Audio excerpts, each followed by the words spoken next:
Hapon po sa ating mga ginigiliw na tagapakinig, sa ating mga kapatid, mga kaibigan na sumusubaybay sa oras ng Biblia.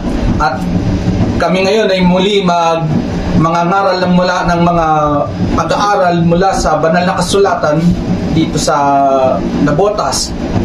Binabati po namin ang mga kapatid dito sa kapitbahayan. Ang mga pamilya po, hindi na natin maiisa lahat dahil sa kakulangan ng ating mga oras.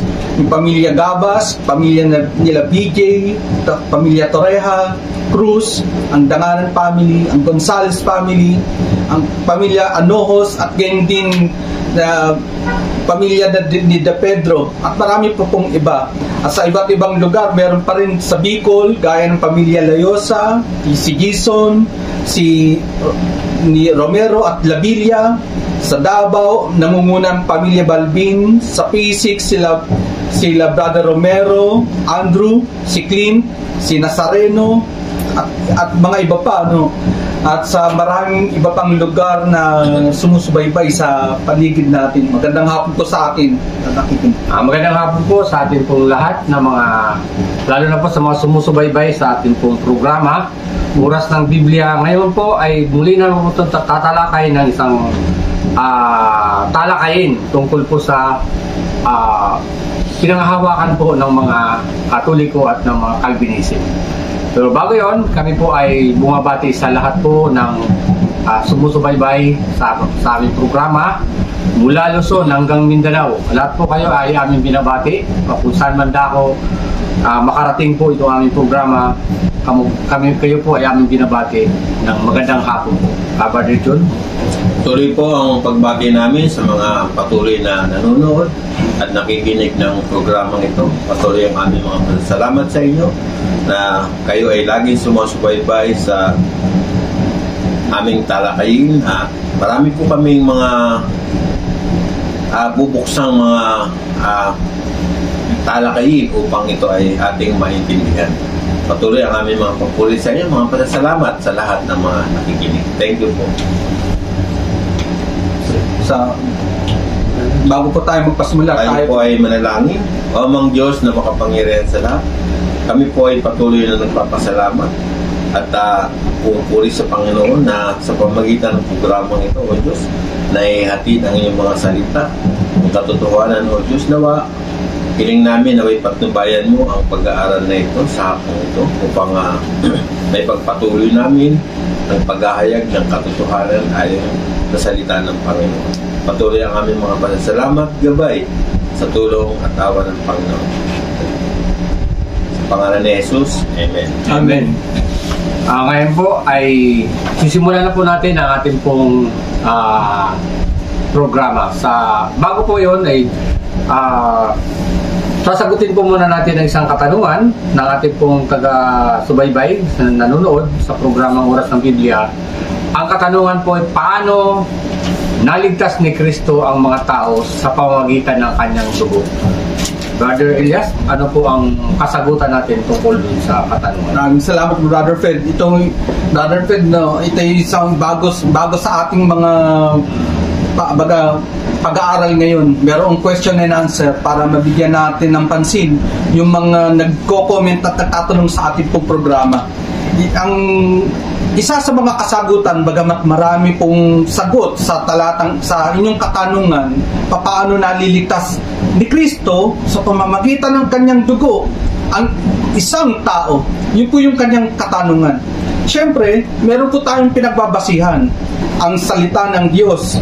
Dahil sa panahon ng Lumang Tipan, ang kanyang pinili ang bansang Israel, at para mabago niya yung kanyang pakikipagtipan sa bansang Israel, kinakailangan na mamatay ang gumawa ng bagong tipan. Yun ang ating Panginoong Kristo. At mababasa naman natin yun sa Colosas 2:10. Sa Colosas 2, nagkamali po.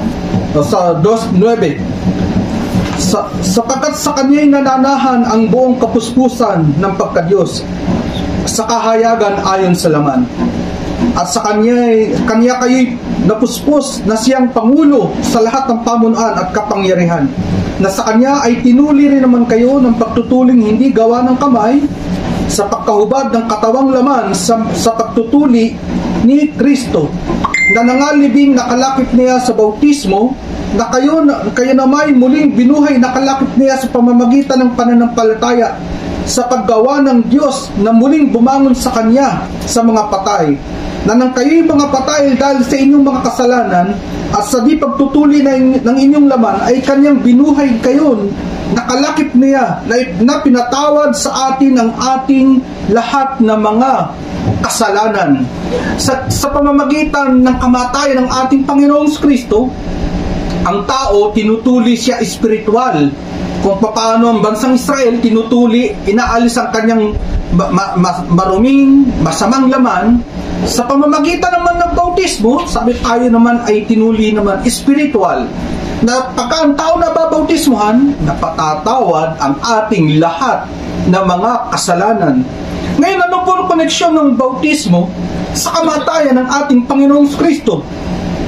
Sabi dun, kung paano si Kristo binuhay ng maguli sa mga patay ng Ama, gayon din naman tayo mabubuhay ng maguli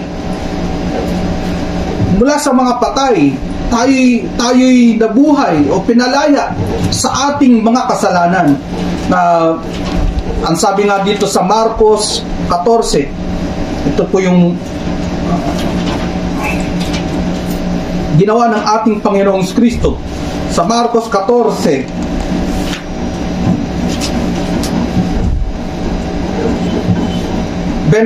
o 22. Marcos 14:22, ganito naman po ang ating mababasa. At samantalang sila'y nagsisikain, dumampot siya ng tinapay, at nang kaniyang mapagpala ay kaniyang pinagputol-putol at binigay sa kanila, at sinabi, inyong kunin, ito ang aking katawan. Iniutos ng ating Panginoong Kristo na sila ay mag-Lord's Supper gamit-gamit ang tinapay na walang libadura. Ipinanalangin ng ating Panginoong Kristo ang tinapay na sinasabi niya, ito ang aking katawan. Buhay pa siya, tinuturoan niya ng mga alagad na mag-Lord's Supper na sumisimbolo sa kanyang katawan.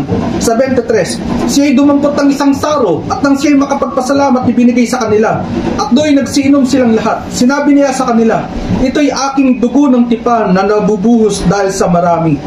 Katotohanan sinasabi ko sa inyo na hindi na ako iinom nitong bunga ng ubas hanggang sa araw na yun na inumin kong panibago na sa kaharian ng Diyos.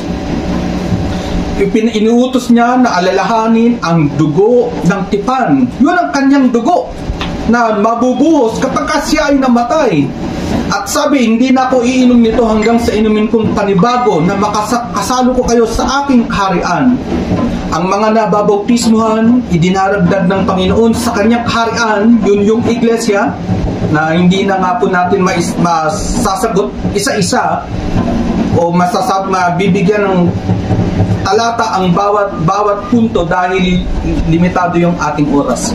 Sa ganung paraan, naililigtas ng ating Panginoong Kristo ang tao sa pamamagitan ng kanyang kamatayan. Dati, bansang Israel lang, kinakailangan baguhin ng tipan sa pamamagitan ng kanyang kamatayan. Nung mamatay siya, ang tao makapapasok na ngayon sa tipan sa pamamagitan ng bautismo.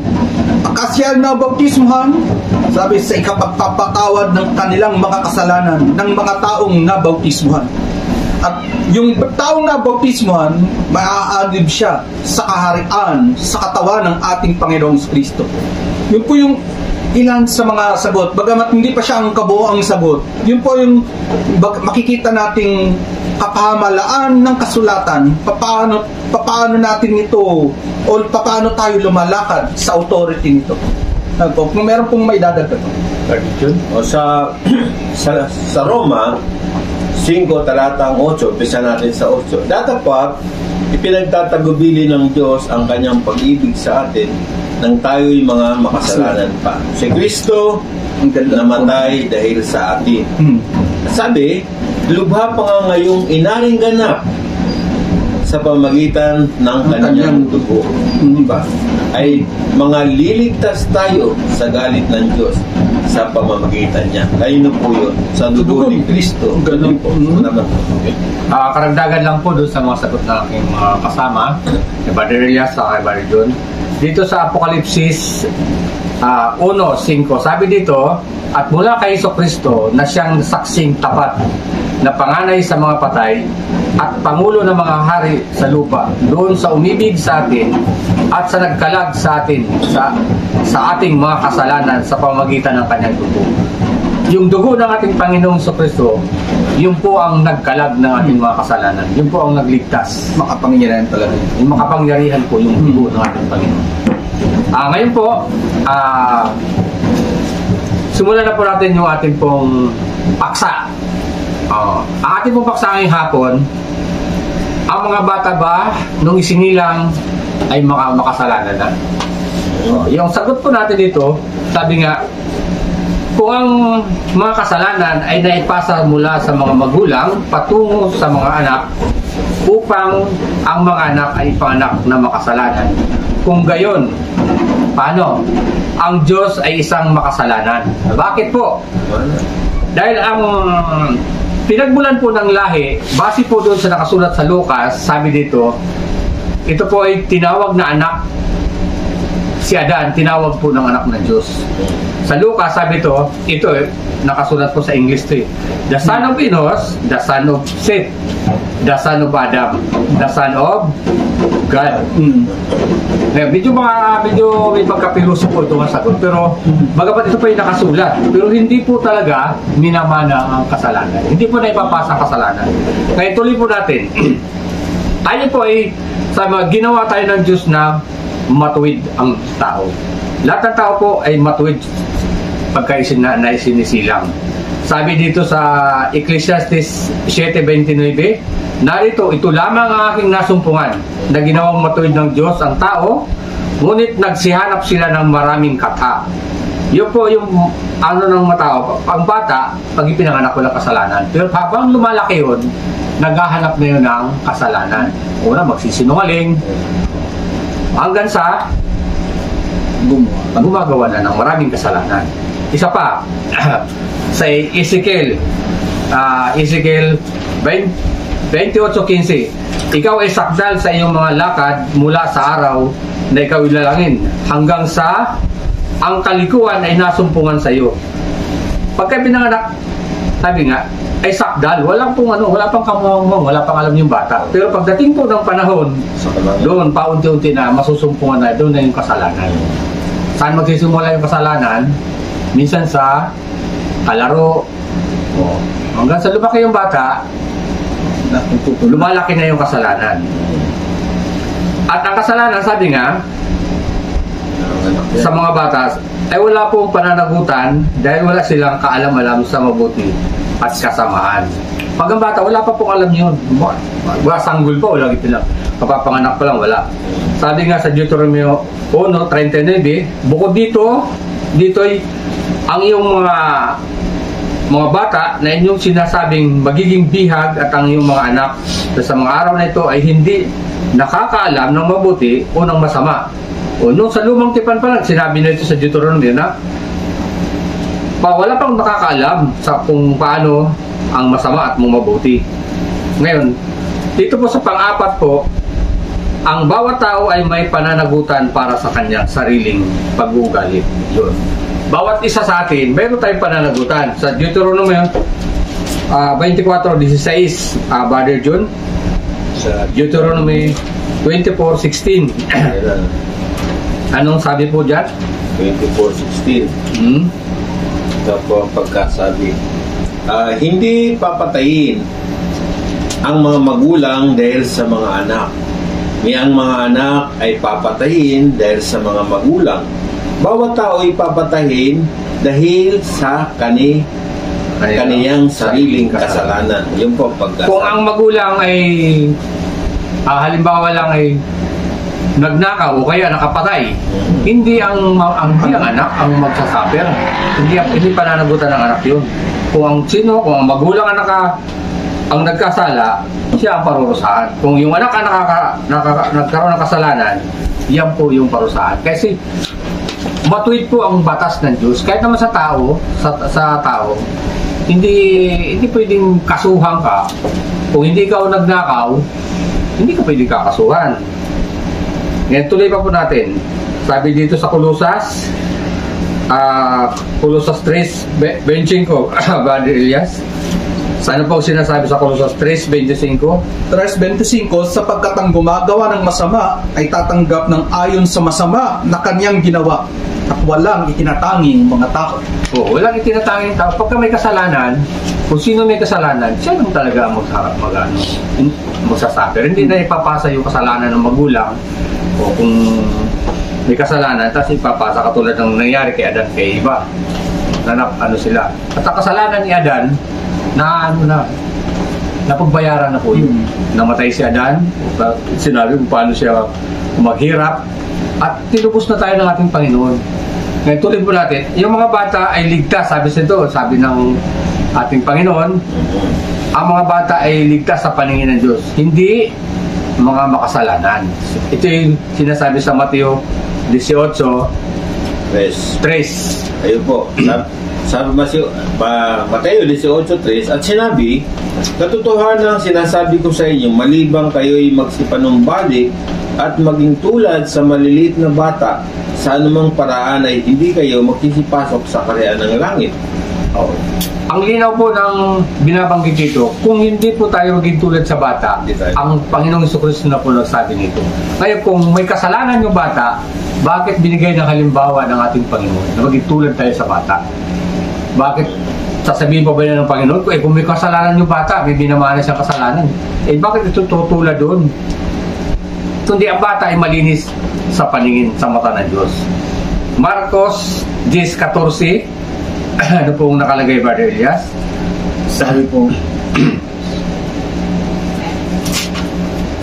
sa Marcos 14, 14 Gis po. 10:14, Gis 14, ganito po ang binabanggit. Datapot nang ito'y makita ni Jesus, ay nadanggalit siya at sinabi sa kanila, pabayaan ninyong magsilapit sa akin ang maliliit na bata.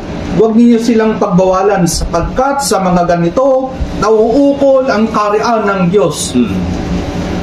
Sa 15, sa 15, katotohanan sinasabi ko sa inyo, ang sino mang hindi tumatanggap ng kaharian ng Diyos na tulad sa isang maliit na bata, hindi siya papasok doon sa anumang paraan. Malinaw po ang sinasabi ng ating Panginoong Jesucristo. Kung hindi tayo maging tulad sa mga bata, bakit tinutulad tayo sa mga bata? Ang bata, wala pa silang alam sa paggawa ng kasalanan. Ngayon, doon kayo tinutulad ng bata is hindi sila katulad sa mga matatanda na may mali siya, no? Nalalaman na. Oo. Saka, ang mga matatanda, hindi sila katulad ng mga bata. At ng mga bata, ngayon nag-aaway. Maya-maya, bati na sila. Ay, sa mga matatanda, mayroon pang yan. 10 taon na, naalala pa rin. Minsan niya, patay na yung tao galit pa rin. Galit pa rin. Hindi dapat, ito, tayong mga Kristiyano, dapat maging tulad tayo dun sa bata. Ano yung bata? Kailangan mas mababa lang. Mababa lang ang ano natin. Hindi yung masyadong mataas yung ano natin, pride. Ibig sabihin, yung pride natin, kailangan ibaba natin. Pagka tapos na yun, argumento, bati na tayo. Ganun lang. Ngayon, tuloy pa natin. Hindi tayo pinanganak na makasalanan. Ngunit, naging makasalanan sa pamagitan ng pagpili.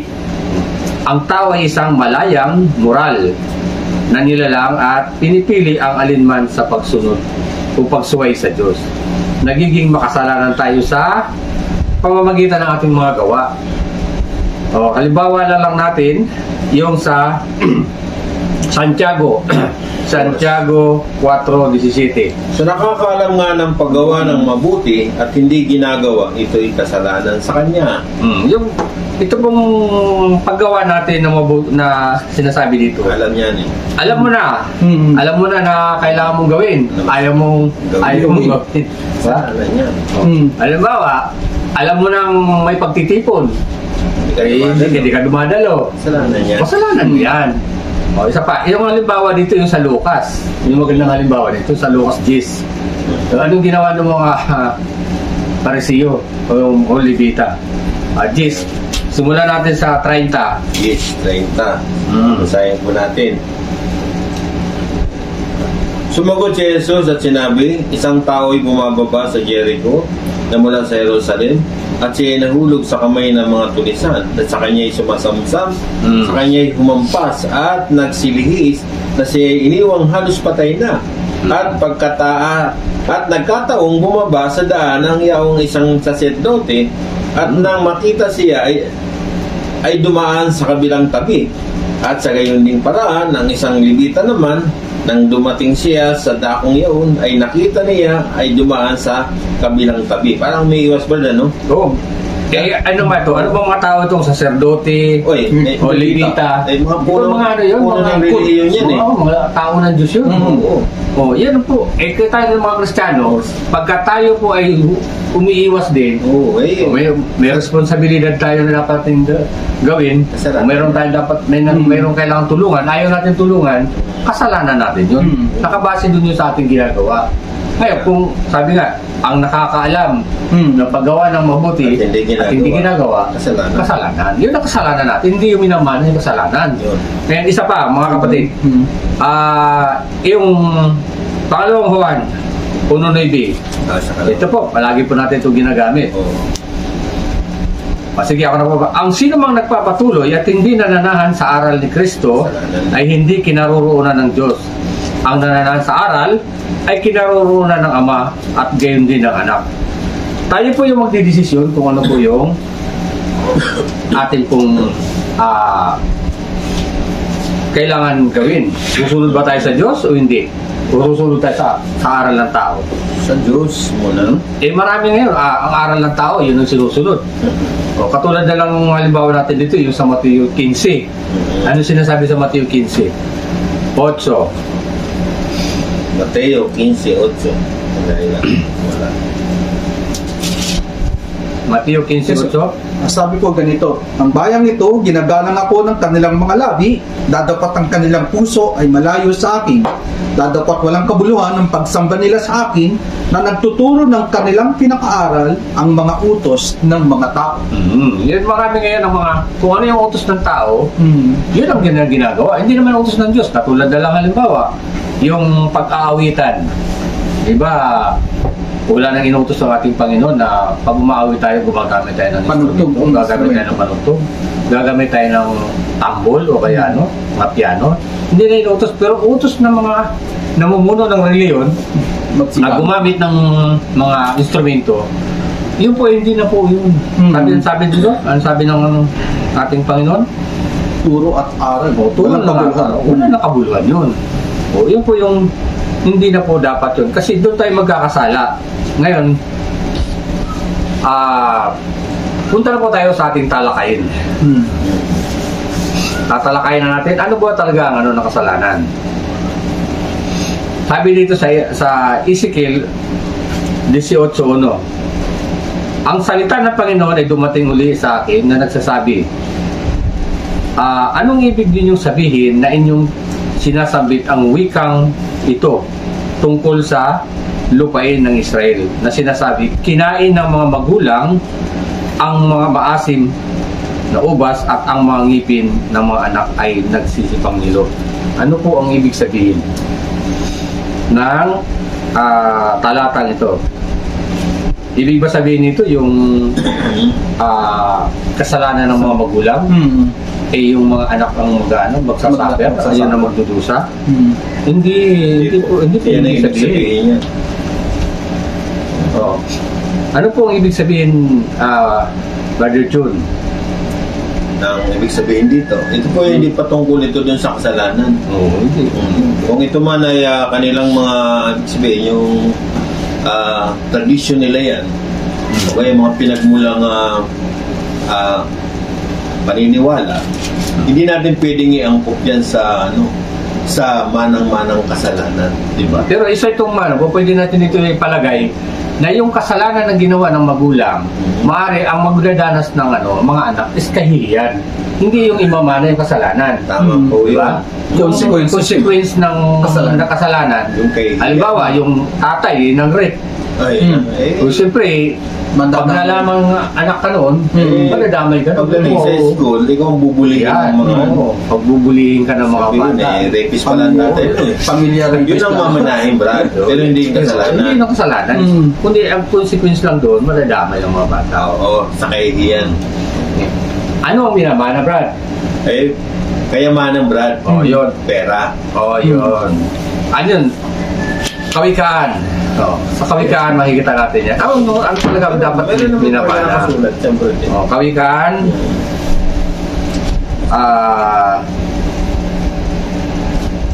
Sabi rin sa kawikaan, Brad.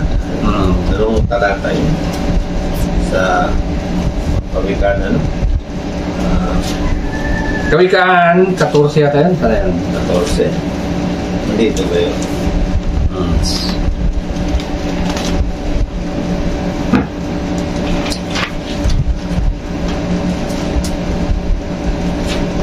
Ayun po, ang tinatalakay po natin na napag-usapan niya rito ng minamana, hindi po talaga kasalanan. Sabi nga, yung kasalanan ni Pedro, hindi pwedeng 19. iatang mo kay Juan. 19:14. Anong minamana natin? Ang minamana, Brad?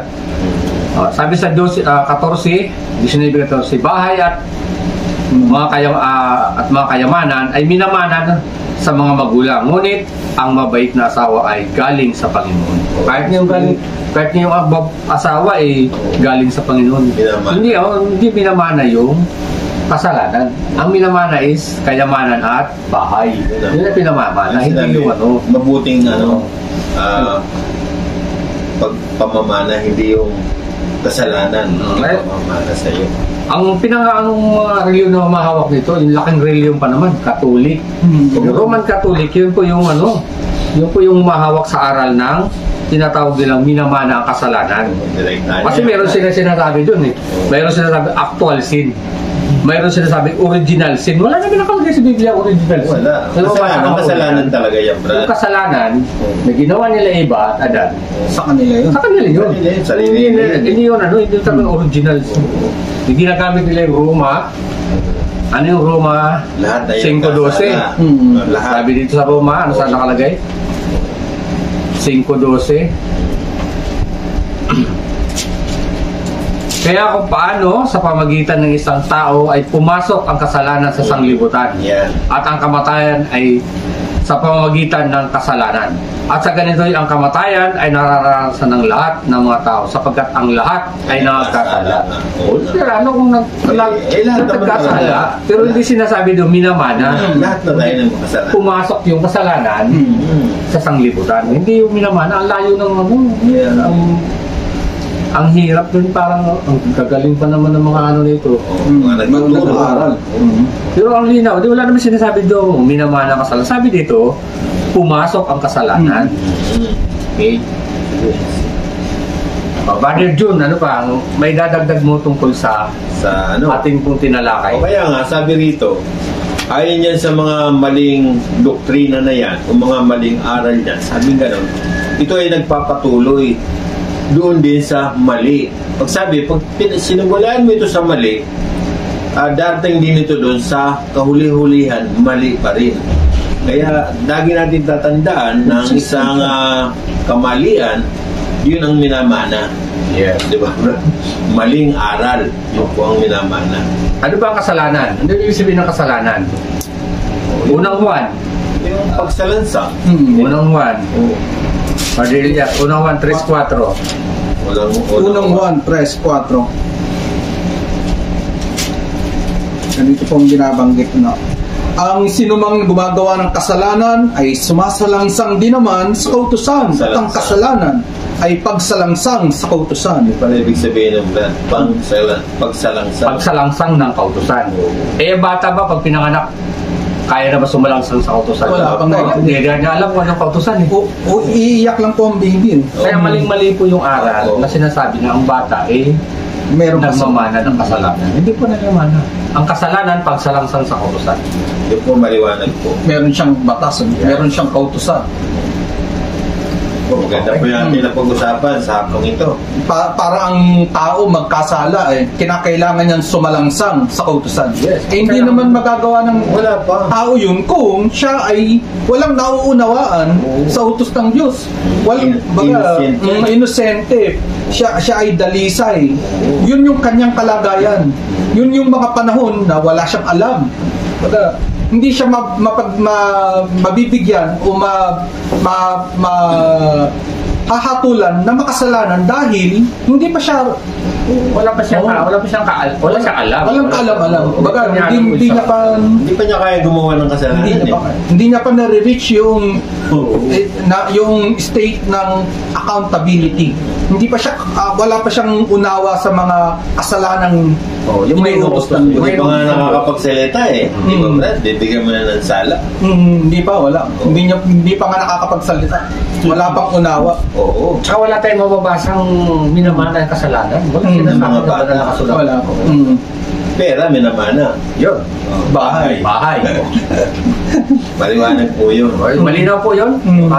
Sa amin po mga taga-subaybay, nawa ay nakapagbigay kami ng kaunting kaalaman tungkol po sa minamana ng kasalanan.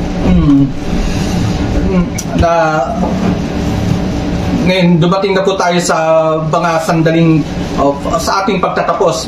Marami pong salamat sa inyong mga pagsubaybay, sa inyong pag-comment at mga tanong. Asaan po natin na sa mga darating pang Sabado, magkakaroon po tayo ng bahagi ng pagsagot, kutawagin question and answer portion sa ating pagtatalakay para mabigyan ng daan ang ating pong mga tagapagtanong.